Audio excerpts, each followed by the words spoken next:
Todas as vezes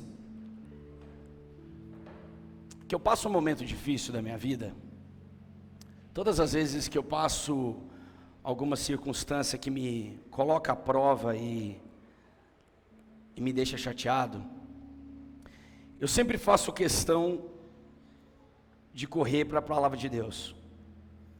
Eu sempre faço questão de buscar na melhor fonte, que é a palavra de Deus, a solução.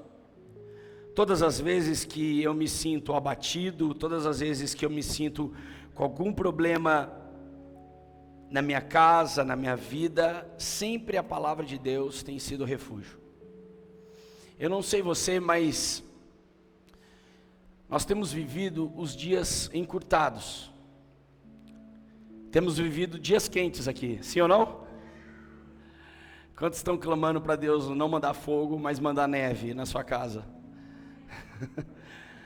Mandar a unção do ar-condicionado.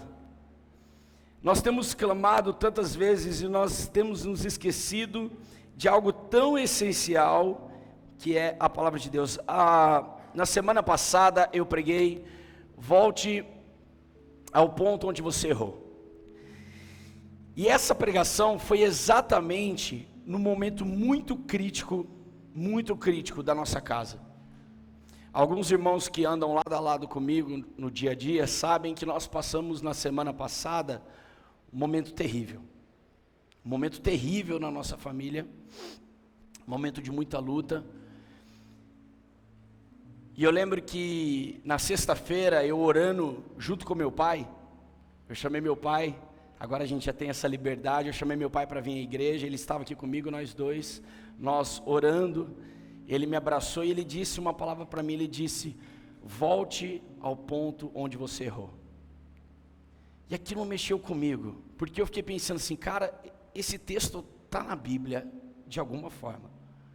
E eu fui procurar e achei exatamente aquele livro de Apocalipse, capítulo 2, versículo 1. Se você não viu a pregação de semana passada, assista online.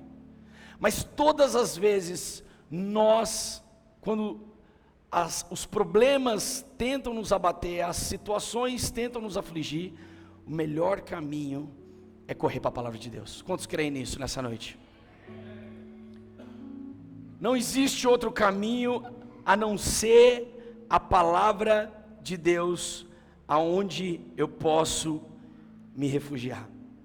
Nessa noite eu quero usar o exemplo do escritor desse texto, Davi.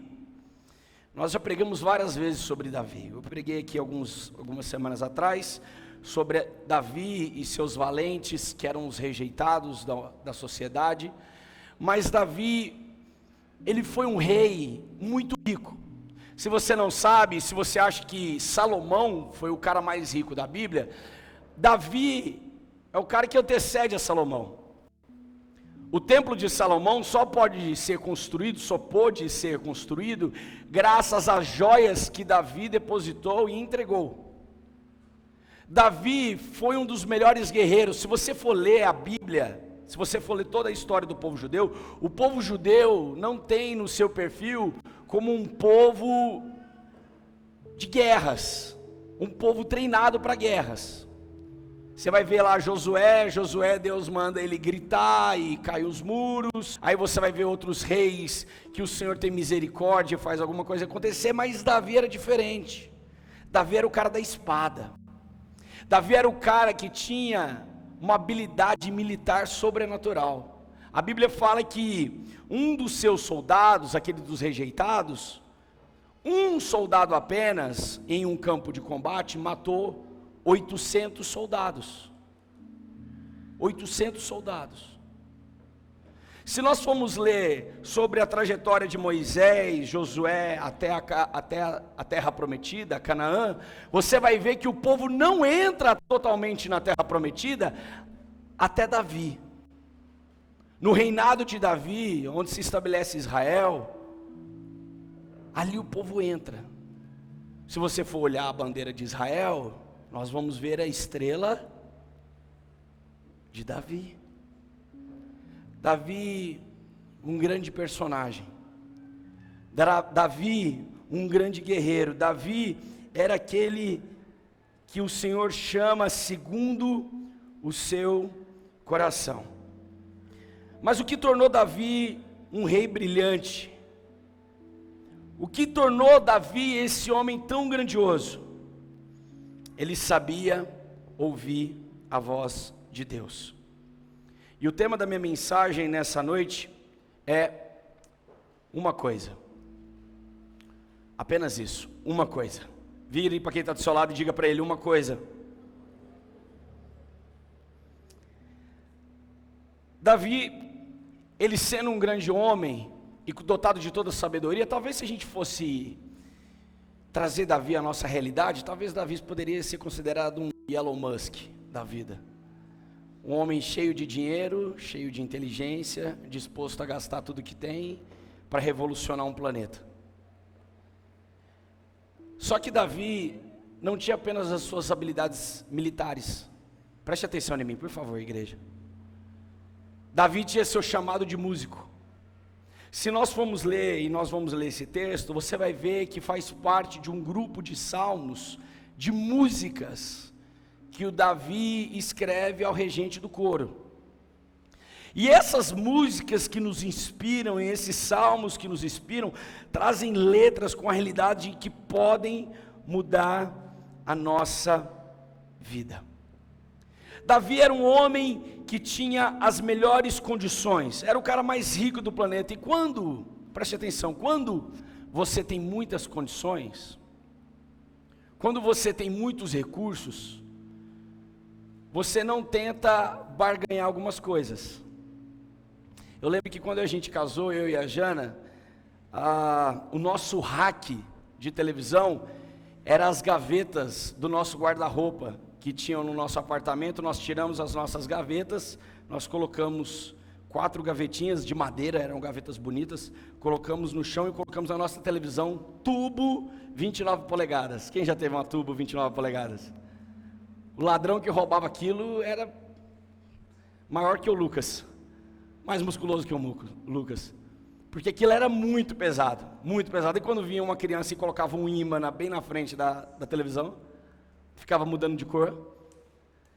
E eu lembro que eram os recursos que a gente tinha. Fique em paz, irmão, o culto é para todos. Eram os recursos que a gente tinha, porque nós não tínhamos condições financeiras de ter um rack.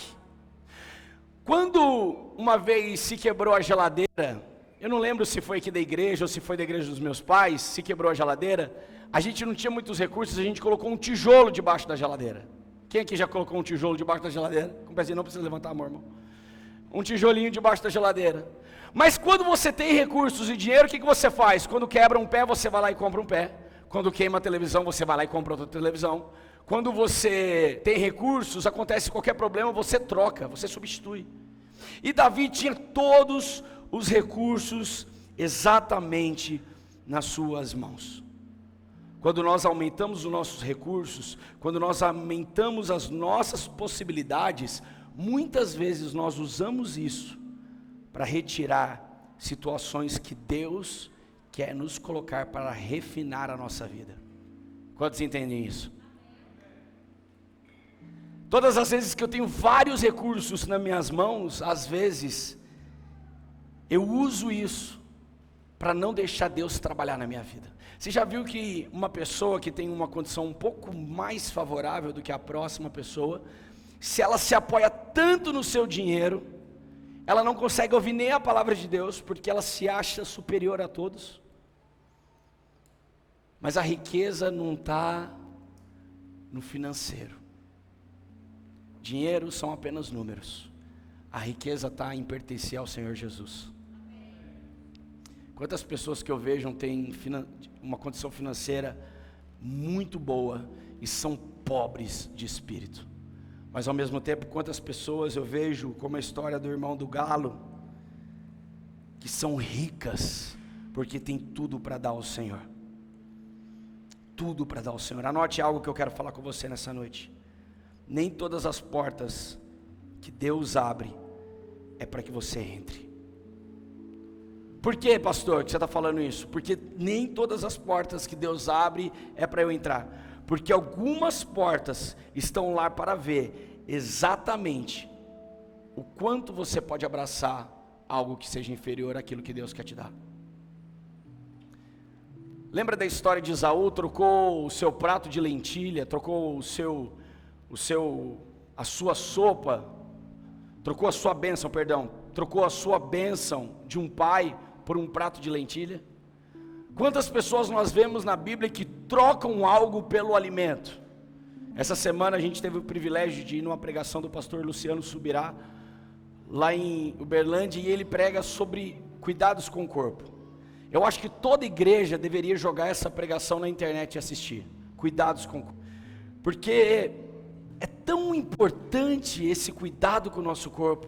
E se você for ver todas as histórias maiores da Bíblia, de que alguém faz uma barganha por um crédito com Deus, sempre envolve o alimento. Lembra Adão e Eva? Por que Adão peca e Eva? Por causa do alimento. Esaú e Jacó, por causa do alimento.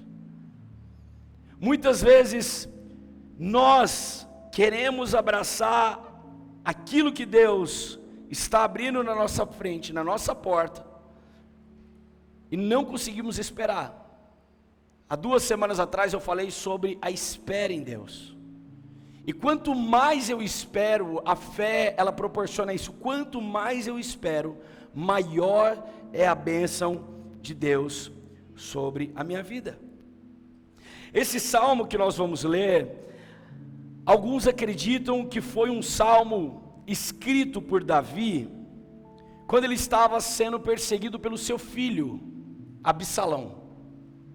Naquela época, para você se tornar rei, ou o rei deveria morrer de uma morte natural, ou você matava o rei e se tornava rei no lugar dele. Então nós vemos Absalão tentando matar o seu próprio pai. Nós vemos Absalão tentando usurpar da riqueza do seu pai. E sabe o que é interessante? Davi tinha todos os recursos, mas ele decide escrever essa passagem. E eu quero que você leia comigo agora. Ele diz assim, Salmo 27, versículo 4. Se você está com a sua Bíblia, leia e acompanhe comigo. Você não pode acompanhar no telão. Ele diz assim: uma coisa pedi ao Senhor, e a procuro, que eu possa viver na casa do Senhor todos os dias da minha vida, para contemplar a bondade do Senhor e buscar orientação em seu templo. Feche seus olhos. Pai, obrigado pela sua palavra, Pai.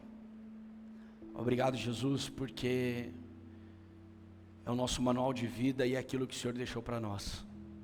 Obrigado, Senhor, por tudo aquilo que o Senhor deixou para nós ser exatamente as suas palavras tão poéticas, Deus, palavras de amor.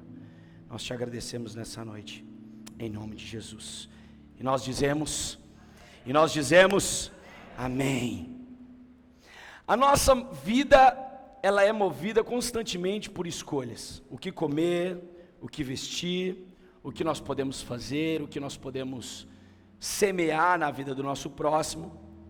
E Davi, ele escolhe nesse texto viver de uma maneira muito prática diante de Deus. Davi, ele pega todos os seus recursos e resolve viver de uma maneira prática. Não há nada mais prático do que reduzir todas as minhas escolhas a uma escolha só. Se nós formos pegar hoje, o nosso celular é a coisa mais prática do mundo. Esses dias para trás eu gravei um stories na casa do meu pai e eu achei uma máquina de datilografar na casa do meu pai. Você já teve o prazer de digitar numa máquina de datilografar? Meninos, máquina de datilografar é um computador que não tinha tela, mas você digitava e saía num papel. Depois eu explico para vocês melhor, vocês vão entender. Mas eu tive o prazer de digitar na máquina de datilografar do meu pai e tinha tinta, e aí eu escrevi uma palavra errada, e eu fiquei procurando aonde apagava, me senti um trouxa. Aí eu lembrei que minha mãe passava corretivo, e depois voltava e digitava aquela letra em cima. A máquina de datilografar doía os dedos da pessoa, né? Quem digitava na máquina de datilografar, você vê os músculos dela assim. A nossa vida ela se tornou muito prática, o celular se tornou algo muito prático.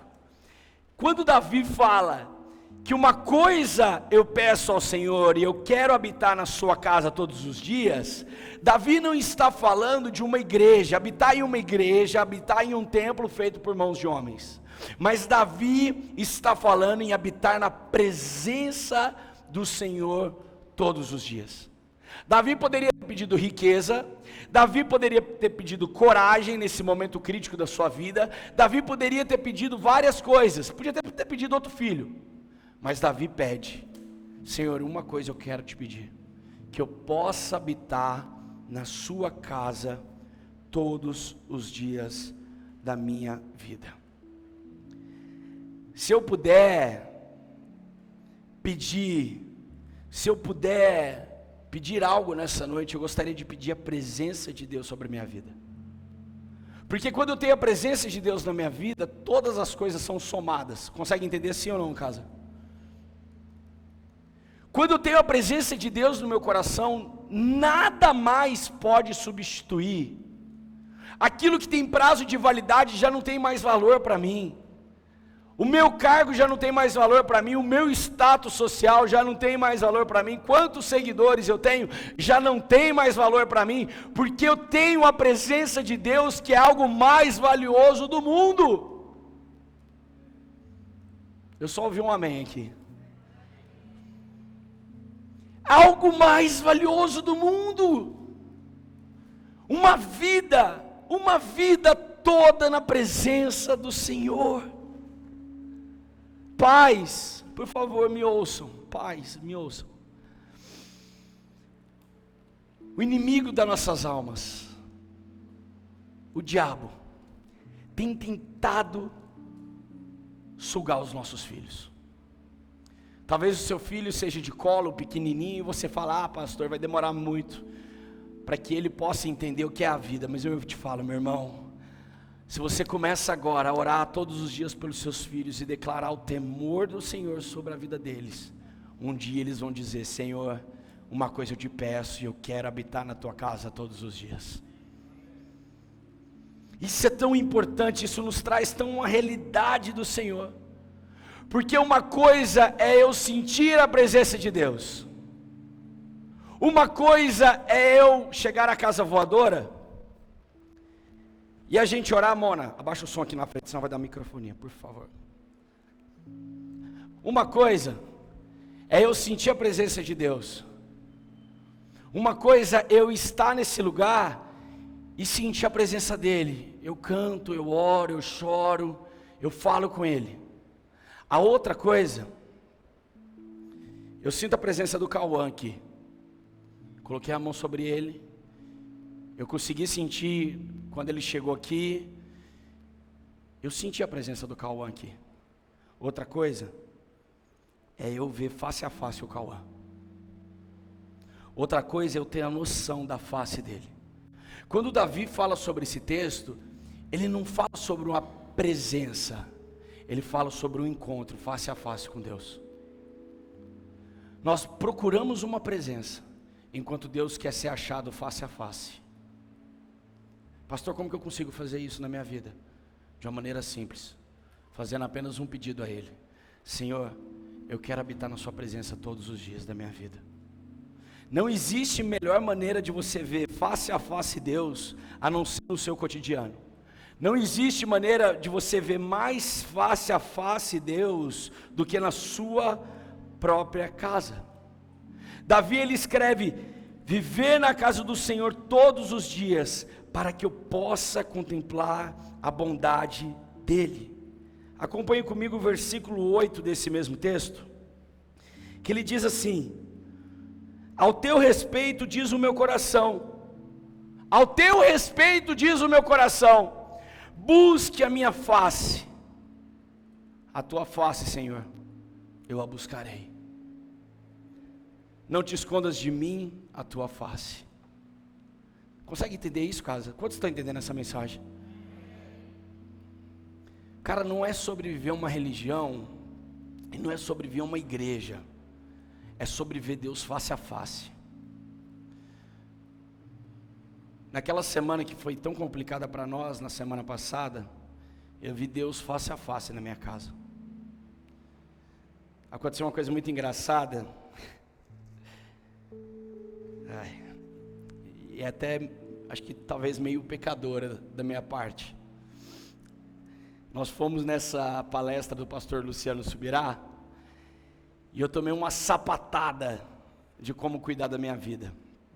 Tem um texto que está em 1 Coríntios, 1 Coríntios capítulos 13, verso 31, que eu acho que, para aqueles que querem cuidar do seu corpo, 1 Coríntios 13, verso 31, 1 Coríntios 10, 31, é um texto que você tem que ir para a academia e no seu dia a dia escrever esse texto no seu corpo, porque tem tudo a ver. E aí, durante a semana, eu falei assim, e o pastor falou que ele já tinha feito vários jejuns de 40 dias e tal, e eu pensei, cara, eu nunca fiz um jejum de 40 dias, meu limite é 16 horas de jejum espiritual. Aí eu falei, cara, eu acho que vou fazer um jejum de 24 horas. Irmão, as 3 primeiras horas eu estava no azeite, estava santo. Nossa, Deus é maravilhoso. As 4 primeiras horas, 5, 6, 7, 8 horas, eu falei, Jesus, obrigado, porque o Senhor está capacitando. E eu estava jejuando exatamente por esse culto de hoje. Senhor, obrigado por tudo. Quando completou 10 horas, o meu cérebro começou a me mandar informações. Eu estou com fome, está na hora de comer. Cadê o docinho da tarde, depois do almoço? E aí eu continuei, não, mas eu vou vencer a carne, porque eu vou começar a cortar agora a gordura, eu vou começar a cortar isso. O meu cérebro foi vagando para um outro lado. Aquilo que era para ser um jejum espiritual, se tornou um jejum fit no final do dia. Eu completei as 24 horas, para deixar bem claro, não é glória a Deus. Está amarrado em nome de Jesus. Porque esse jejum, ele se perdeu no decorrer, o propósito dele. Eu tinha um propósito, e eu fui perdendo o meu propósito, conforme a minha carne falava mais alto. Cara, você está perdendo quilo, você vai emagrecer. Você sentiu, irmão, que eu emagreci? 200 gramas? Ele foi se perdendo. Quantas vezes na nossa vida nós começamos num propósito de oração, num propósito de súplica pela nossa casa, e o primeiro milagre, a primeira ponta do iceberg que Deus nos manda, nós vamos perdendo o nosso propósito. Nós vamos nos esquecendo quem é Deus e o que Ele pode fazer por nós. Sabe, Davi teve a oportunidade de matar o rei Saul. Lembra que eu preguei sobre isso? O rei Saul estava na caverna, Davi teve a oportunidade de matar ele ali. Os soldados de Davi falam, Davi, é a nossa chance, vamos matar, você tem uma promessa de Deus, você pode matar. E o que Davi fala? Ai de mim, relar em ungido do Senhor. Davi sabia do seu propósito. E aí eu volto a dizer, nem toda porta que Deus abre é para que você entre. Porque Davi tinha a sua oportunidade de matar o rei Saul, mas ele prefere que o Senhor vingue por ele. Isso é um princípio na nossa vida. Nós entendemos que nós podemos buscar a face do Senhor. No versículo 3, acompanhe comigo, por favor. Diz assim: ainda que um exército se acampe contra mim, o meu coração não temerá. Ainda que se declare a guerra contra mim, mesmo assim eu estarei confiante no Senhor. Mesmo quando eu tento fazer do meu jeito, mesmo nos momentos de dificuldade. Você já percebeu que todas as vezes que a gente está passando por um momento difícil da nossa vida, a gente recorre a Deus, mas a primeira oportunidade que a gente tem de alguém nos beneficiar, nós vamos até essa pessoa em vez de ouvir a voz de Deus? Você está passando um problema financeiro, e aí você está começando, Deus me abençoa, me guarde, proteja minha casa, proteja minha vida. Aí alguém te oferece um cheque, você quer uma ligação, você quer que alguém te empreste, você quer alguma coisa. Porque você quer ver de uma maneira tangível, algo palpável, o seu milagre. Nós não sabemos esperar no Senhor.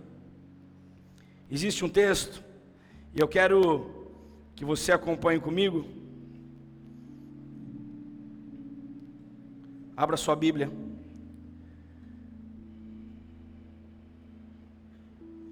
Não, você não precisa ver sua Bíblia, porque eu peguei uma outra versão. A versão é da Almeida, revisada e atualizada, desse salmo, do Salmo 27, versículo 13, que diz assim: parecia sem dúvida, se não cresce, que viria os bens do Senhor na terra dos viventes. Espera, Senhor, espera no Senhor, ó minha alma, anima-te, e Ele fortalecerá o seu coração. Espera, pois, no Senhor. Se você quiser acompanhar, eu li Salmo 27, versículo 13, que está escrito assim: apesar disto, essa certeza eu tenho, na NVI: viverei até ver a bondade do Senhor na terra. Espere no Senhor, seja forte e tenha coragem, espere no Senhor.